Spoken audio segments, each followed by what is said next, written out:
bem com você? Já parou para pensar que o seu cérebro pode mudar ao longo da vida? Hábitos, pensamentos e até emoções podem ser transformadas com novas práticas. No De Bem com Você de hoje, a gente vai falar sobre a neuroplasticidade, a incrível capacidade do cérebro de se adaptar, aprender e se reinventar. Quem ajuda a gente com esse tema é o professor especialista em neurociências aplicadas à educação, Alisson Garcia. Tudo bem, professor Alisson? Olá, Gi, tudo certo? Como é que estão as coisas? Ótimo, muito obrigada, aceitou o nosso convite. A gente que agradece o convite de vocês, é sempre bom falar um pouquinho sobre o cérebro, não é verdade? Maravilhoso, vamos lá. E eu agradeço também a participação da Ana Furtado na tradução em Libras de mais esse episódio. Ana, muito obrigada, viu? Professor Alisson, vamos começar explicando, né? Uma palavra aí complicadinha, neuroplasticidade. O que é isso? Neuroplasticidade, olha só o que é isso. Quando a gente pensa em neuroplasticidade, é só a gente lembrar da palavra plástico, né? A origem dessa palavra, tanto no grego quanto no latim, vai dizer pra gente que é algo que a gente pode moldar, é moldável. Ou seja, neuro de neurônios, de cérebro, plasticidade de podemos moldar, isso significa que a gente consegue moldar o nosso cérebro, as nossas capacidades, as nossas emoções no decorrer da nossa vida. Maravilhoso, uma notícia muito boa. Mas todos têm como que a gente pode dizer, essa capacidade? Sim. Ou ela muda de pessoa para pessoa, com o fator da idade? Sim, olha, todos nós temos, viu, Gi? Todos nós, desde quando nós nascemos praticamente. O que vai mudar, né, no decorrer da nossa vida é que quando nós somos mais jovens, criancinhas ali, o nosso cérebro está meio funcionando, certo? E aí, com o passar do tempo, ele vai se estabilizando e aí nós vamos ficando um pouquinho com menos plasticidade, mas ainda assim ela existe. Então, no decorrer da nossa vida toda, a gente consegue fazer essas modificações do nosso cérebro, tá bom? Ai, perfeito. E eu já escutei que o cérebro, ele molda, inclusive fisicamente mesmo, ele muda. É verdade isso, professor? Sim, isso é verdade. Quando a gente fala do conceito de neuroplasticidade, Gisele, a gente está falando sobre essa mudança que ela pode ser estrutural, então ela pode acontecer inclusive nas células. Se você, né, ou o telespectador que está em casa, pesquisarem como é que as células do cérebro se comportam, eles vão ver que é como se elas fossem esticando os bracinhos assim para se encontrar com outras e formar novas sinapses, que são essas ligações entre os neurônios. Então, o fato dele se modificar dessa forma, estruturalmente, fisicamente mesmo, a gente pode chamar de neuroplasticidade também.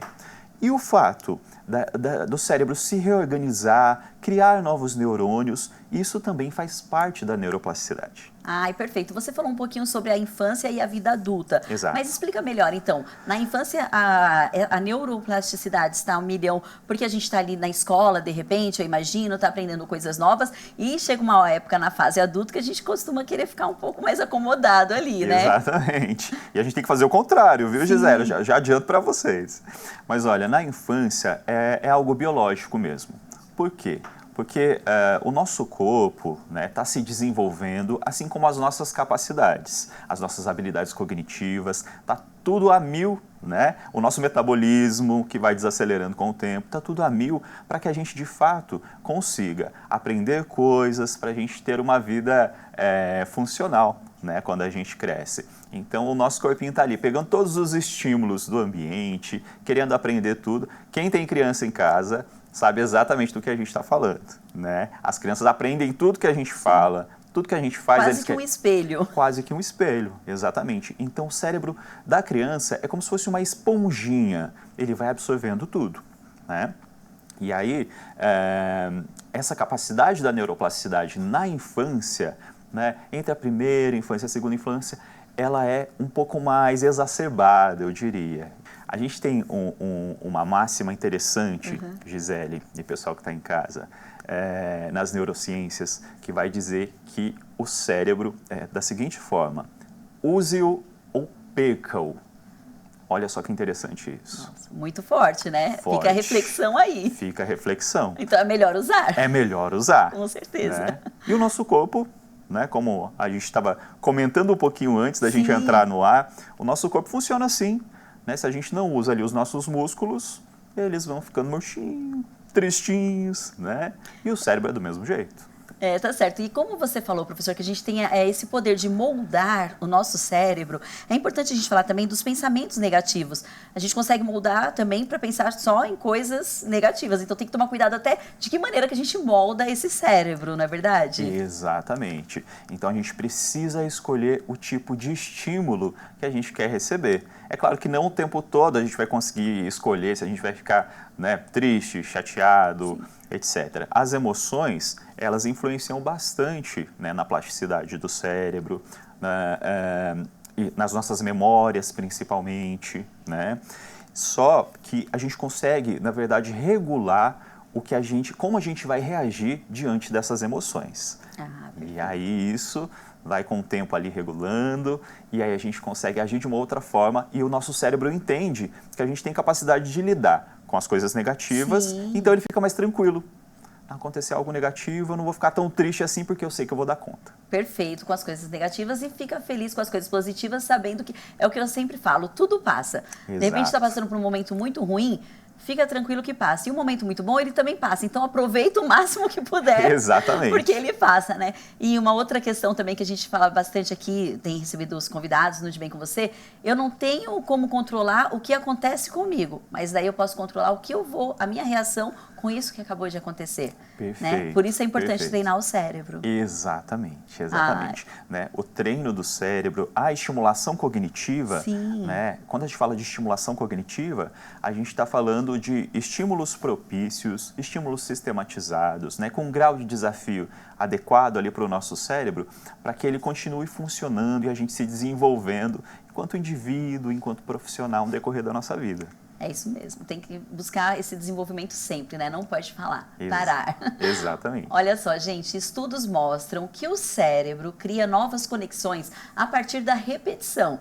É como abrir uma trilha em uma mata. Quanto mais a gente passa, mais fácil o caminho fica. Depois do intervalo, a gente confere uma reportagem sobre a importância de manter o cérebro sempre em atividade. Então fique aí que nós voltamos já já.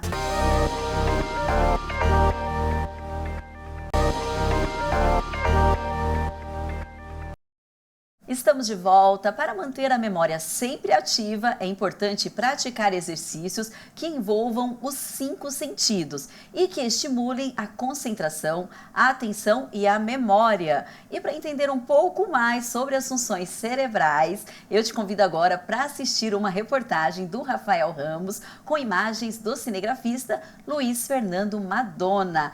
Professor Alisson, vamos assistir? Bora assistir, Zé, vamos lá. Oi, Gi, tudo bem com você? Que assunto interessante aí no estúdio, você falando de neuroplasticidade. Vamos bater um papo aqui com a Cristiane, ela que é especialista, né, em estimulações cognitivas. Bom, pensando em prática e estimulação cognitiva, nós podemos abranger bastante para todas as idades. Com as ferramentas que nós utilizamos em sala de aula, nós trabalhamos isso de uma forma nova, variada e com desafios crescentes, o que faz com que o nosso cérebro esteja sempre com algo novo para lidar, para tratar, e vem de encontro ao tema que você acabou de falar, que é a neuroplasticidade, tá? Essas ferramentas são, uma delas é o Abaco, que é o soroban japonês, que nós trabalhamos com os alunos em sala de aula. Nós temos os jogos, dinâmicas, e entre eles nós temos várias atividades que trabalham, além do cognitivo, o interpessoal. Que momento a gente percebe, opa, preciso fazer alguma coisa, estou esquecido, ou no trabalho alguma ação precisa ser feita? Que momento a gente procura ajuda? Se você é um adulto e você quer passar num concurso ou você está muito cansado mentalmente falando, esse cansaço geralmente é mental. Então, esse é o momento de buscar essa estimulação, até mesmo para menos cansaço mental e mais produtividade, além dos diferenciais competitivos. Se você é uma criança, os pais podem procurar essa ajuda para auxiliar o seu filho na sua organização do dia a dia, no foco, na concentração, e isso, consequentemente, traz melhores notas na escola, certo? E se você tem de 50 a mais, mais, né, que nós chamamos carinhosamente, ou 60 mais, você também pode buscar para melhorar a sua memória. Aqui, os alunos percebem isso de uma forma prática a partir de 4, 5, 6 meses. Depende muito da pessoa. É como a academia. Você só consegue visualizar e perceber as mudanças depois de alguns meses, correto? É isso, e olha, por aqui tem muita gente que quer trabalhar a mente e bora conhecer comigo um pouquinho desse espaço e de que forma as pessoas aprendem? Bora comigo. Oi, Gi, vamos invadir uma sala aqui, uma aula. Oi, gente! Tudo bem? Desculpem, vou bater um papo com vocês. Professora, posso? Estou liberado para conversar com o pessoal? Fica à vontade. Então bora, Gi. A gente invade, a gente quer bater papo, conhecer histórias, né, Gi? Vamos bater um papo aqui. Oi, tudo bem? Qual o seu nome? Tudo ótimo, meu nome é Nádia. Nádia, fala pra gente quais benefícios trouxeram para você mesmo após esse trabalho mesmo com a mente, atividades. Pois é, a gente cuida do corpo, né? A gente faz musculação, a gente cuida do cabelo, cuida da unha, cuida da pele. E como é que fica o cérebro? Tem que cuidar também. Então, procurei, né, um lugar para cuidar e estou adorando. Tem a parte de socialização também. A turma é excelente, a professora muito bacana e eu melhorei muito. Então, fica aí a dica. Não se esqueçam de cuidar do cérebro também. Que legal! Vamos conhecer mais uma história?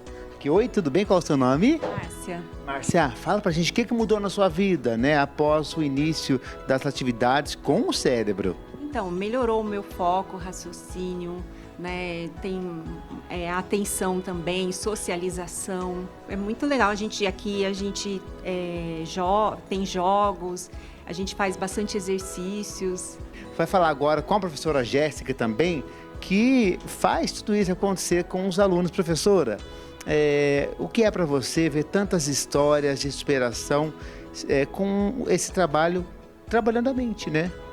É maravilhoso poder lecionar aqui, né? E como eu costumo falar, é uma troca. Eu aprendo com eles, eles aprendem comigo e nós levamos para a vida o que nós aprendemos aqui.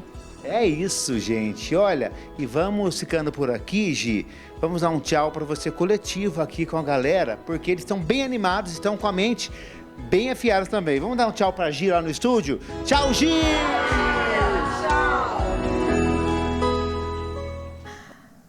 Muito bom, maravilhoso. E tchau para vocês também, adoro tchau coletivo. Obrigada, Rafael, obrigada, turma. Mas enquanto a reportagem estava passando aqui, eu até perguntei para você, né? É importante, professor, cada faixa etária receber um tipo de estímulo diferente, um exercício diferente? Exatamente. Então, quando a gente fala, né, tanto das faixas etárias, quanto de determinados grupos de pessoas, a gente precisa adequar esse estímulo. Ele precisa ser o mais específico possível, né? Quando a gente fala em estimulação cognitiva, a gente tem 3 conceitos que a gente aborda bastante, que é o conceito de novidade, variedade e grau de desafio crescente.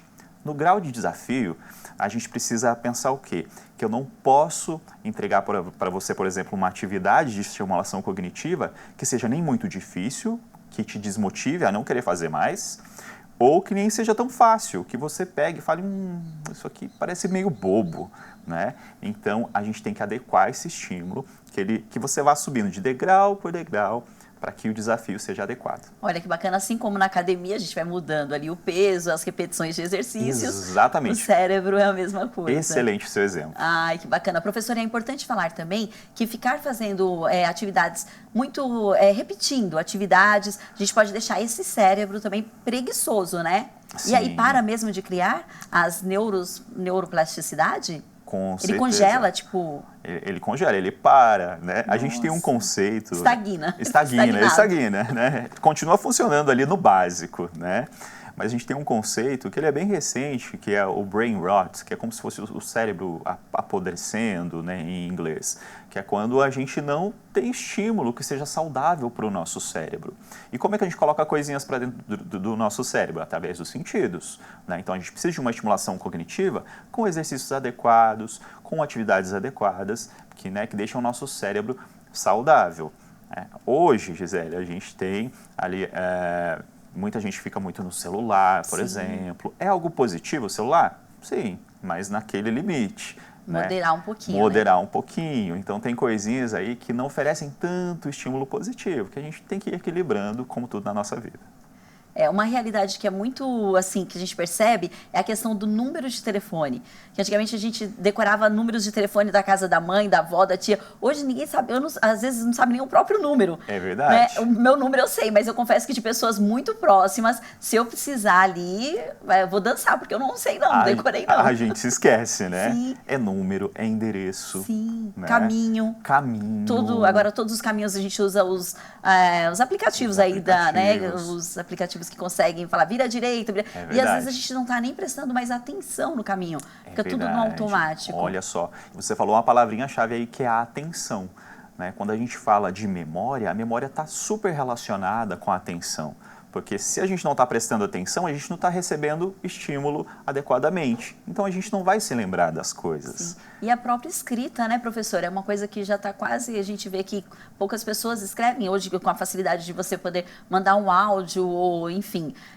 A tecnologia vem, mas a gente não pode esquecer de usar também um pouco do analógico, né? Tem que continuar usando o analógico, né? Escrever à mão, Sim. aí não só teclando no celular, principalmente, né? Que a gente só usa os polegares Sim. ali no celular, às vezes, É verdade. Né? Então é muito importante a gente trazer o analógico aí para o nosso dia a dia. Aí chega no computador, daqui a pouco vai estar só com o dedão. Exatamente. Foi uma cena que veio aqui no meu cérebro, ele está funcionando muito bem, olha, já foi longe. Professora, é importante também a gente falar sobre a questão que essas atividades, elas evitam doenças como o Alzheimer, por exemplo, né? Exato. Previne, na verdade. Previne, né? Quando a gente fala de doenças neurodegenerativas, né, ou das demências, né, que vão se enquadrar dentro deste conceito, a gente está falando que nós também temos fatores que são protetivos. Esses fatores protetivos, a gente precisa levar em consideração a estimulação cognitiva também, que foi o que a gente apresentou, por exemplo, nessa metodologia que tem tudo sistematizado, né? Dentro desses fatores, a gente ainda tem sono de qualidade, alimentação saudável, atividades físicas e socialização. Olha só. Olha só que importante, são 5 fatores que podem ajudar a gente a prevenir esse tipo de doença que, né, pode acometer a qualquer um no decorrer da vida aí. É verdade, e quantas outras, né, professor? Pois é, né? Muito bom. Gente, por muito tempo acreditou-se que o cérebro era fixo e que depois de certa idade ele não mudava mais. Mas a ciência mostrou exatamente o contrário. Nosso cérebro é vivo, dinâmico e moldável. Estamos falando isso aqui o tempo todo, né? Um estudo internacional que contou inclusive com a participação do professor neurologista da USP, Renato Aguinar, aponta que práticas como dança, música e pintura ajudam a retardar o envelhecimento do nosso cérebro. Que notícia maravilhosa, né? E podem reduzir, como a gente acabou de falar aqui, o risco de doenças como Alzheimer. Então, depois do intervalo, a gente segue com esse assunto super interessante e vai entender ainda como estimular a neuroplasticidade no nosso dia a dia. Imperdível, né? Fica aí que nós já voltamos.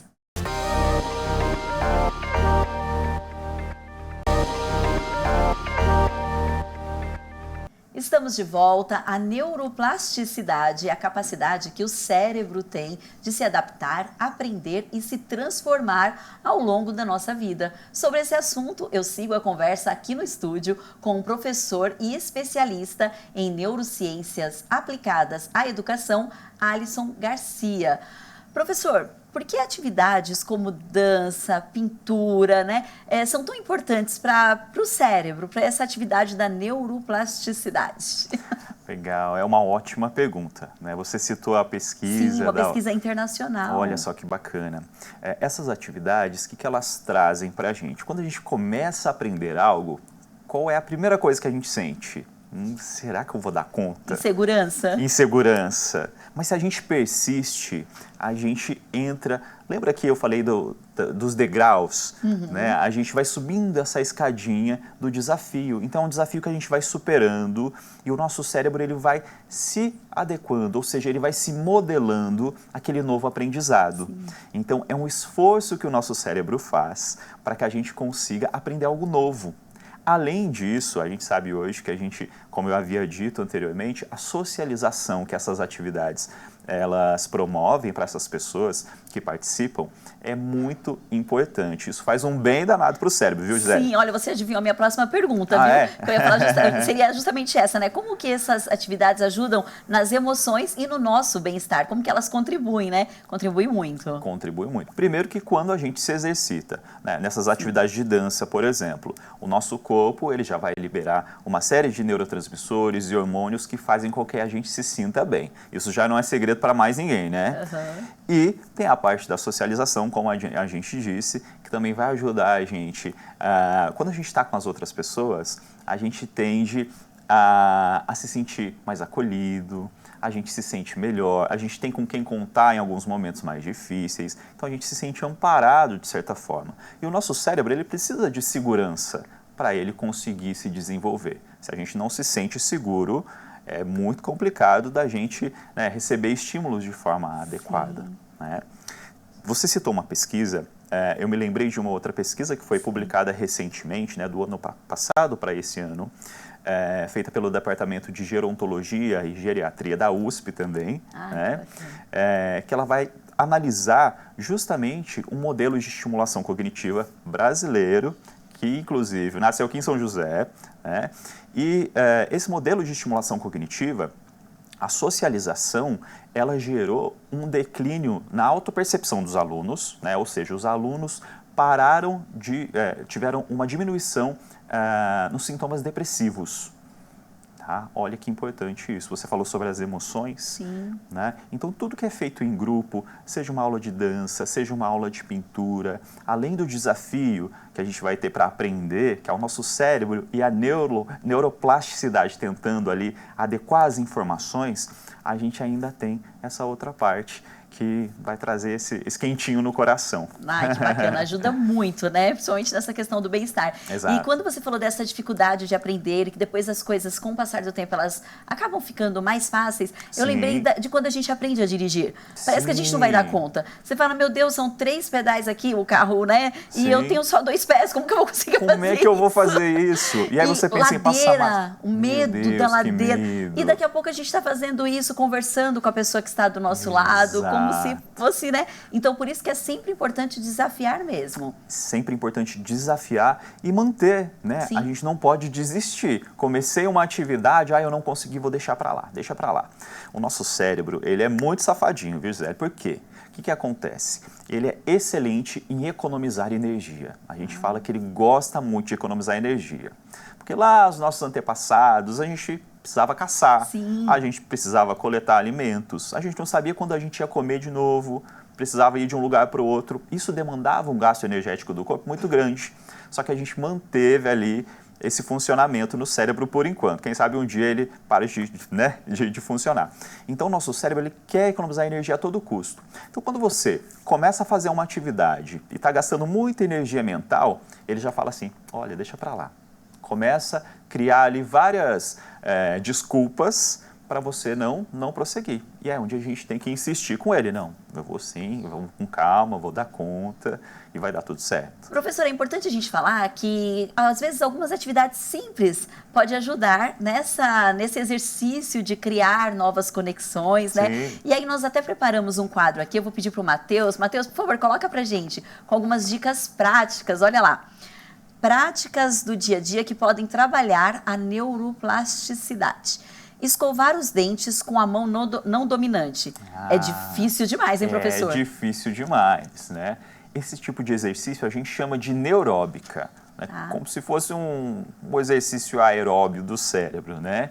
E o que acontece? Algo que a gente faz cotidianamente, mas de uma forma não convencional. Sim. Então, escovar os dentes. Todo mundo escova os dentes. Causa uma estranheza, Causa né? uma estranheza. Isso faz com que o nosso cérebro ele preste atenção no que a gente está fazendo. Ai, que bacana. Não é? Olha lá, fazer caminhos diferentes no dia a dia, esse eu pratico bastante, viu? Você pratica? Uhum, eu faço o mesmo caminho do trabalho para casa, da casa para trabalho. Aí chega numa semana e falo, opa, peraí, eu fiquei a semana inteira fazendo esse caminho. Aí eu já começo a fazer um outro, mesmo que é mais longo, para tentar também mudar um pouquinho a rota e de repente conhecer até novos caminhos, né? Exato, exatamente. E fazer novos caminhos no cérebro aí, né? Sim, é verdade.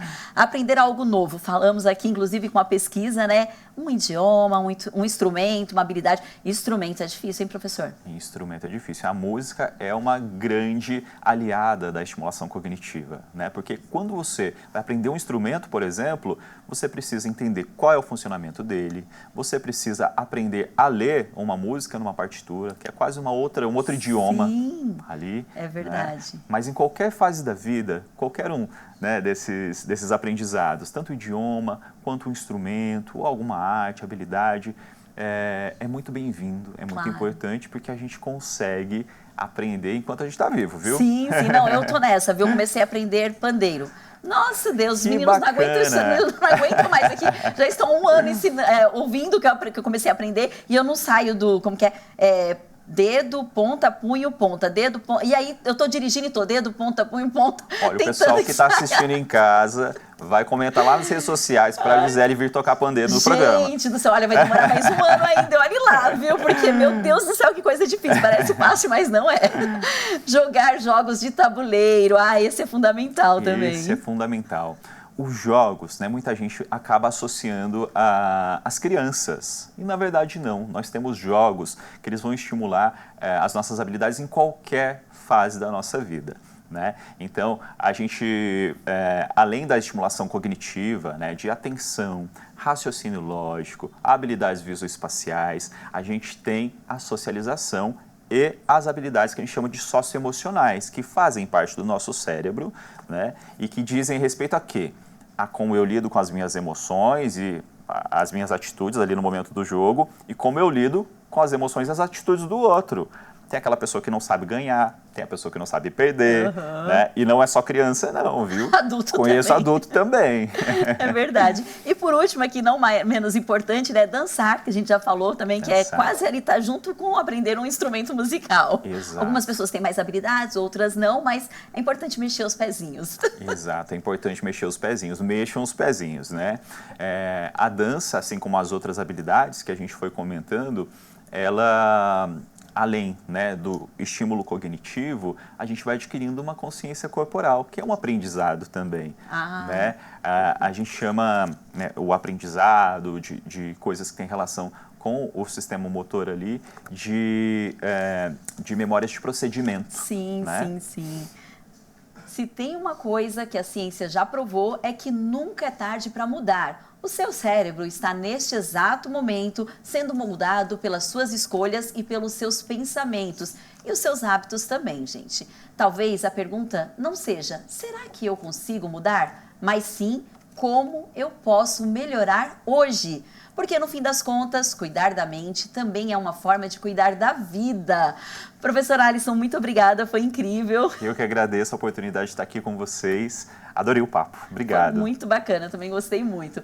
Eu agradeço também a sua companhia. Continue com a gente pelos nossos canais TV Aberta 12.3, canal 7 da Claro, 9 da Vivo e também, é claro, nas nossas redes sociais. O endereço você já sabe, né? Bem facinho, @TV Câmara SJC. Até mais!